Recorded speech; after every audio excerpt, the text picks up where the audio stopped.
আসসালামু আলাইকুম ভিউয়ার্স, সত্যপ্রকাশ আলোকিত সমাজের পক্ষ থেকে চলে এলাম সুর সম্রাট আলাউদ্দিন খাঁ ডিগ্রি কলেজ। এখানে আমার সামনে উপস্থিত আছেন আমাদের মাননীয় অধ্যক্ষ। স্যার, আপনার নামটা একটু বলবেন। আমার নাম এস এম রেজাউল কবির। এস এম রেজাউল কবির। স্যার, আপনি কেমন আছেন? হ্যাঁ, ইনশাল্লাহ ভালো আছি। আপনি আপনার মতে ভালো আছেন? জি স্যার।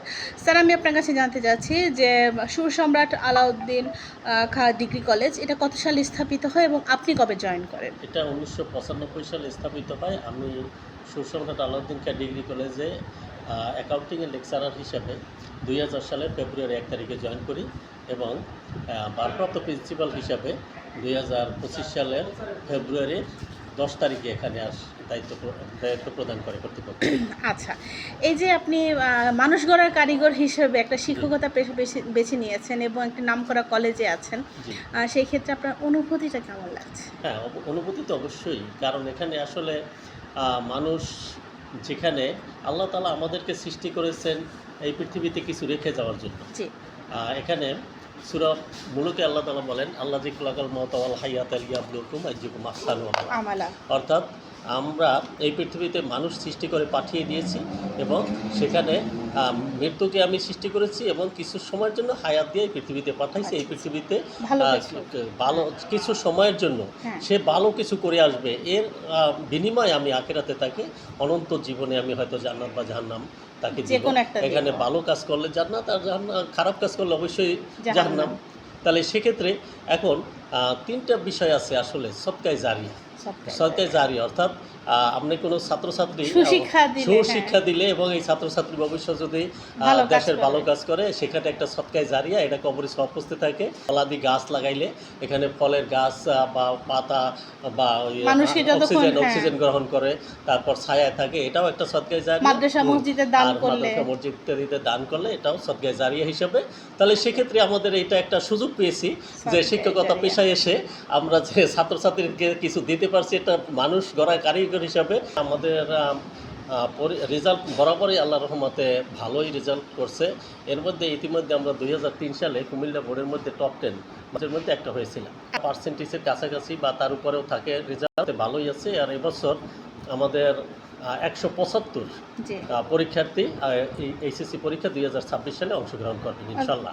আমাদের সিটটা পড়বে কাইতলা আলিমউদ্দিন জুবেদা কলেজে। আমাদের পরীক্ষার্থীদের সিট ওখানে যাবে। আসলে আমরা ছাত্রছাত্রী ভর্তি হওয়ার সাথে সাথে এখানে আমরা যে আমাদের শিক্ষকদের যতজন শিক্ষক আছে 10 জন বা 15 জন এক একটা লিস্ট করে মোবাইল নম্বর সহ ছাত্রছাত্রীদের যে তালিকা আমরা দিয়ে দিই। এরা ছাত্রছাত্রীদের সাথে যোগাযোগ করে এবং ফোনের মাধ্যমে 10 জন শিক্ষক ওই 10 জন ছাত্রের সাথে যোগাযোগ করবে, অভিভাবকের সাথে যোগাযোগ করবে। আলাদা আলাদা অভিভাবক, আমরা আসলে অভিভাবকের যদি একত্রে অভিভাবক সম্মেলন করি, সেক্ষেত্রে দেখা যায় অভিভাবক উপস্থিতি খুব কম সংখ্যক হয়। এই জন্য ওই যে 10 জন যে অভিভাবক এক একজন শিক্ষককে দেওয়া হইল ছাত্র লিস্ট, এই 10 জনকে অভিভাবক সহ তাদের সাথে যোগাযোগ করে এক একদিন আসবে। এক একদিন আসার পরে আমরা ওই অভিভাবকদের সাথে আলাদা আলাদা যোগাযোগ করব এবং আলাদা আলাদা আমরা মিটিং করব। ওই যে স্যারকে দেওয়া হয়েছে দায়িত্ব, ওই স্যার সহ আমি সহ এবং ওই ছাত্র যে সাবজেক্ট আছে ওই সাবজেক্টের টিচার সহ আমরা বসে বসে আলাদা আলাদা ওনাদের সাথে কনসাল্ট করব এবং এই অনুযায়ী গাইড দেবো। গার্ডিয়ান আসলে রেজাল্ট ভালো করার জন্য আসলে এককভাবে কোনো সম্ভব না, তিনটা সমন্বয় থাকে। একটা হলো শিক্ষক, অভিভাবক এবং ছাত্র। এই তিনের সমন্বয়ের মাধ্যমেই আমরা রেজাল্ট ভালো করার চিন্তা ভাবনা করে থাকি। জি, আমাদের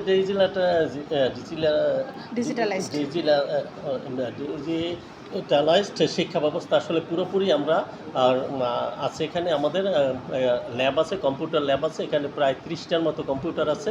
প্রতি ক্লাসরুমেই প্রজেক্টর আছে।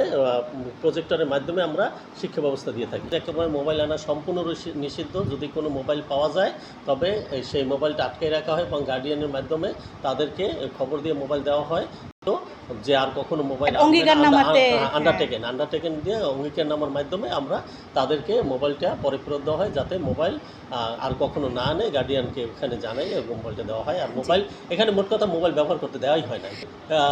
সুরাজনীতি কোনোটাই এই সুর সম্রাট আলাউদ্দিন খাঁ কলেজে এলাউ না। কোনো রাজনীতি এখানে করতে, রাজনীতি মুক্ত, ধূমপান মুক্ত সম্পূর্ণরূপে জি। আমাদের এই কলেজটা এবং পরিচালিত এটা হচ্ছে। কিন্তু একটা বিখ্যাত একজন শিল্পীর নামে জি, জি, যে জি, জি, জি, একজন সুরের সুর সাধক, সম্রাট, হ্যাঁ, সুরের সুরের সাধক। সাধক, সুর তো সম্রাট। সেখানে তো নিশ্চয়ই আপনাদের সাংস্কৃতিক জগতের একটা বিশাল একটা বড় ভূমিকা জি, আছে, জি, এই জি। ব্যাপারে একটু জানতে হ্যাঁ, চাচ্ছি। সাংস্কৃতিক জগতে আমাদের খুব ভালোই পারফর্ম করে, প্রতি বছরেই আমাদের উপজেলা পর্যায়ে শ্রেষ্ঠত্ব অর্জন করে, জেলা পর্যায়ে যায়, ইভেন বিভাগীয় পর্যায়েও মাঝে মধ্যে অংশগ্রহণ করে। তবে বিভাগীয় পর্যায় পর্যন্ত গেছে, কিন্তু আসলে আমাদের ইসের আম, জাতীয় পর্যায়ে আর কি জি। যেতে পারে না, বিভাগীয় পর্যায় পর্যন্ত অংশগ্রহণ করছে। এবং খেলাধুলা আসলে শিক্ষার পাশাপাশি সহশিক্ষাটা আসলে খেলাধুলা, সংস্কৃতি, তারপরে এগুলি একটা সহশিক্ষা, এগুলি জি। তো ওখানে থাকতে হবে। যদি না থাকে তাহলে তো শিক্ষার ছাত্রছাত্রী কোনো, হ্যাঁ, শিক্ষাটা মেধা একঘেয়েমি হয়ে বিকাশ যাবে, হবে না। একঘেয়েমি হয়ে যাবে জি। এবং মেধা বিকাশ হবে না। সুতরাং অবশ্যই এটা সহশিক্ষা হিসাবে কার্যক্রম পরিচালনা করতে। স্যার। আচ্ছা, আপনিও ভালো থাকবেন। আপনাকে অসংখ্য ধন্যবাদ, কষ্ট করে ঢাকা থেকে আসছেন জি। আমাদের এই যে কলেজের বিভিন্ন প্রতিষ্ঠানের যে বিষয়গুলি অর্থাৎ তুলে ধরছেন, এটা সমাজ জানছে, এর মাধ্যমে হয়তো উপকৃত হচ্ছে। একটা প্রতিষ্ঠান মনে করেন কীভাবে শিক্ষা কার্যক্রম পরিচালনা করে, জি। এভাবে জানার মাধ্যমে, আপনার মাধ্যমে, এই চ্যানেলের মাধ্যমে অবশ্যই উপকৃত হবে মানুষ। জি। এবং আপনাকে অসংখ্য ধন্যবাদ, ভালো থাকবেন, সুস্থ থাকবেন। আসসালামু আলাইকুম।